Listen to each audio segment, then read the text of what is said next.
जय श्री राम प्रिय साथियों। मैं पंकज कलखुड़िया स्वागत करता हूं आप सभी के इस ज्योतिषीय कार्यक्रम में।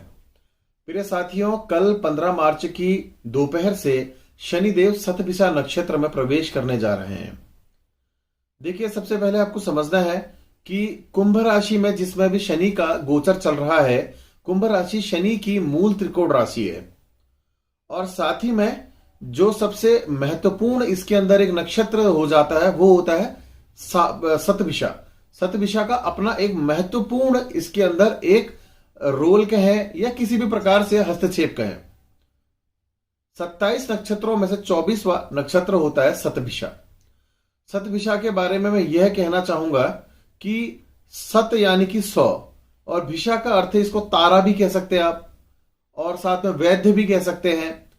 100 तारों का समूह, 100 वैद्य का समूह या किसी भी चीज का एक समूह जो बनकर के आता है, जो सत चीजों का होता है, वह एक शतभिषा हो जाता है। इसीलिए इस इकलौते नक्षत्र के अंदर सबसे ज्यादा हीलिंग क्वालिटी होती है, क्योंकि इसका विस्तार बहुत बड़ा है। अगर मैं इस नक्षत्र के बारे में आप सभी के साथ कुछ और गहराई से बात करूं तो इस नक्षत्र की जो राशि बनती वह भी कुंभ बनती है। साथ ही में यहां अगर इसकी योनि देखें तो अश्व योनि के यह नक्षत्र है। और वरुण देवता जो है इस नक्षत्र के देवता होते हैं। वरुण देवता को हम इस प्रकार से देखते हैं कि उनके एक हाथ में सोमरस और साथ ही में दूसरे हाथ में जड़ी बूटियां होती हैं। तो वह एक ऐसे देवता होते हैं जो लोगों को एक प्रकार से हीलिंग देते हैं। अब साथ ही में जैसे मैंने बताया था कि 100 चीजों का समूह, 100 डॉक्टरों का, 100 चीजों का, 100 किसी भी चीजों का समूह है, तो यह नक्षत्र अपने आप में बहुत सी चीजों में हीलिंग देने का भी वर्क करता है। अब साथ ही में अगर मैं इसके जो 4 चरण होते हैं उन चरणों के बारे में भी अगर डिस्कस कर लूं कि किस चरण में इसके क्या परिणाम रहेंगे जब शनिदेव का इसमें गोचर होगा। देखिए साथियों, मैं बताना चाहता हूं कि जब शतभिषा के प्रथम चरण में यह गोचर चल रहा होगा, उस समय जो जातक जिन पे विशेष रूप से प्रभाव पड़ेगा, जिन देशों पे प्रभाव पड़ेगा, वहां के लोगों को अच्छे क्षेत्रों में जुड़ करके एक बड़े मुकाम प्राप्त करने की कोशिश करनी चाहिए। साथ ही में जब द्वितीय चरण में यह नक्षत्र प्रभावी रहता है, उस समय लोगों ने अपनी लौकिक इच्छाओं पर नियंत्रण रखना चाहिए। तृतीय चरण में जब यह गोचर होता है, उस समय जो जातक होता है वो दार्शनिक और अध्यात्मवादी भी हो जाता है। और अंतिम चरण की बात अगर मैं करूं तो इस समय पर इंसान व्यसन का शिकार भी हो जाता है। तो इसको हम एक देश के साथ भी जोड़ के देखेंगे, जातक, क्योंकि देश को भी हम यहां पर को देखेंगे। भारत देश के अंदर इन चारों चरणों में जब शनि का राशि परिवर्तन के बाद स्थान, अब जब नक्षत्र परिवर्तन होगा उसके अंदर भी चरण परिवर्तन होगा, तो क्या क्या चीजें होंगी, क्या घटनाएं घटित होंगी, वो आपको मैंने बताया। हर नक्षत्र के चरणों का कोई ना कोई स्वामी होता है। प्रथम एवं चतुर्थ चरण के स्वामी के बारे में बात करूं तो वो बृहस्पति देव होते हैं, एवं द्वितीय एवं तृतीय नक्षत्र के स्वामी के जो चरण है उनके स्वामी के बारे में बात करें तो वह स्वयं से शनिदेव ही होते हैं। अब इस बातों से भी थोड़ा और आगे निकल के आते हैं। देखिए, जब भी इस प्रकार का गोचर चलता है, अक्सर लोगों के पांव में, जांघ में, जो घुटनों के अंदर का पोर्शन और जो नस होते हैं, जो नलियां होती है खून की, उन सभी जो क्षेत्र है में किसी भी प्रकार से इंपैक्ट जरूर पड़ते हुए दिखाई देते हैं। साथियों, अब अगर हम इस नक्षत्र को और शनिदेव के कॉम्बिनेशन को देख के समझें तो यह एक बृहद रूप के समाज को रिप्रेजेंट कर रहा है। समाज के अंदर जो अपना जिस प्रकार से भी दखल देगा वह सकारात्मक होगा या नकारात्मक होगा, उसके बारे में भी हम चर्चा करने आगे की ओर को धीरे धीरे बढ़ रहे हैं। साथियों, मैं बता देना चाहता हूं कि जो इसके देश दुनिया के अंदर प्रभाव हो सकते हैं वह यह है कि जो हमारे देश के चिकित्सक हैं वो चिकित्सा के क्षेत्र में एक नई क्रांति ला सकते हैं, किसी नई चीज का शोध करके। हो सकता है कोई एक ऐसी बीमारी जो कि आज तक अकाट्य थी, लाइक जैसे एक लाइलाज बीमारी, अगर मैं कह दूं कैंसर जैसे कोई बीमारी है, ये जो कि एक लाइलाज मानी जाती है, इस बीमारी का कुछ समाधान ले आए या कोई दवाई ले आए, किडनी से रिलेटेड, लीवर से रिलेटेड किसी ऐसी बड़ी बीमारी का समाधान ले आए। कुछ ऐसी चीजें कहीं ना कहीं पर कोई यहां पर को हमारे देश के डॉक्टर इजाद जरूर कर सकते हैं, इस चीज में सक्षम जरूर रहेंगे। और साथ ही में अगर मैं बात करूं, इस समय पर महंगाई जो है एक बहुत बड़ा वृद्धि का कारक बनेगी, जिस वजह से शासक और जितनी भी जनता है आपस में कहीं ना कहीं विरोधाभास जरूर देखने को मिलेगा।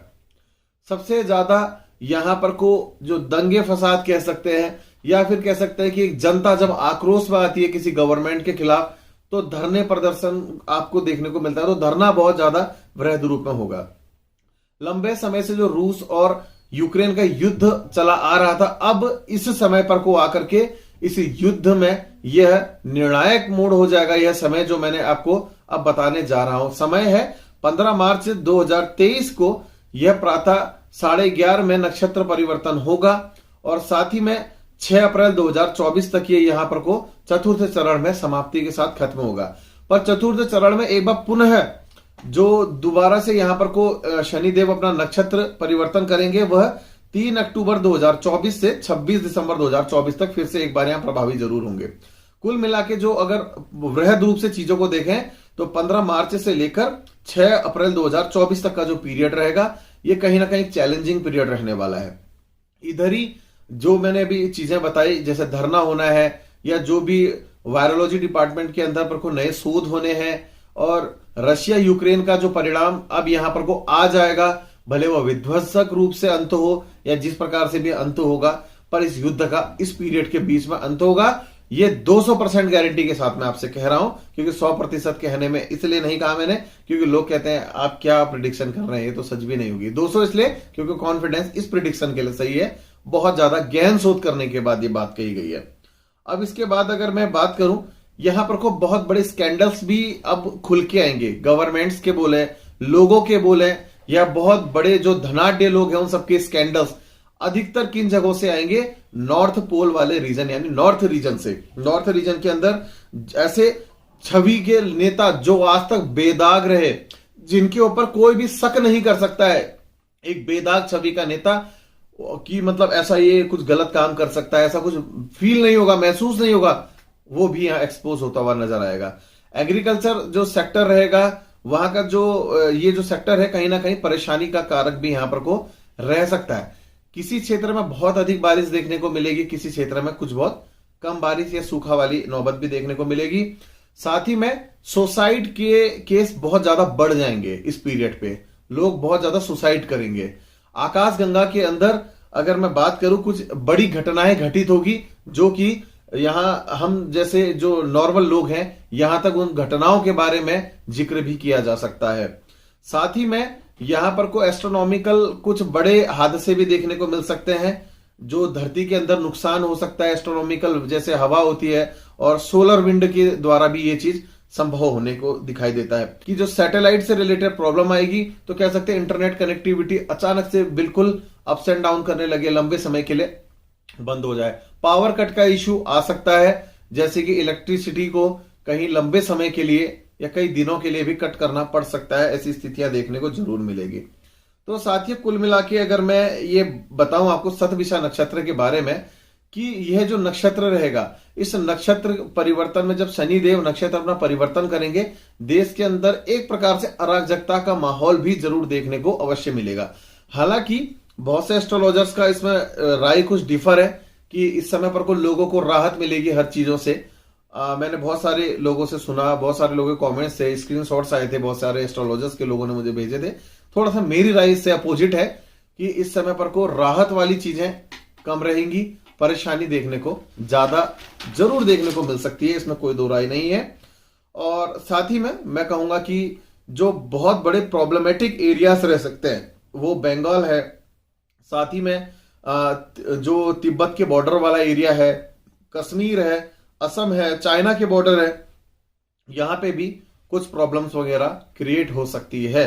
और साथ ही में एक सबसे महत्वपूर्ण और बहुत बड़ी भविष्यवाणी इस पीरियड के लिए, कि जो कल 15 मार्च 2023 से 6 अप्रैल 2024 का जो पीरियड रहेगा एक साल का, इस पीरियड में पीओके के मामले में बहुत बड़े निर्णय देखने को मिल सकते हैं। वो अपने में मिलाने के लिए यहां पर एक बड़ी ठोस रणनीति बनाई जाएगी और इसको अमली जामा भी जरूर पहनाया जाएगा। तो साथियों, आशा करता हूं कि आप सभी को यह वीडियो बहुत जानकारी भरा रहा होगा और अन्य वीडियोस में आप सभी के साथ बहुत जल्द मुलाकात होगी। धन्यवाद एवं जय श्री राम।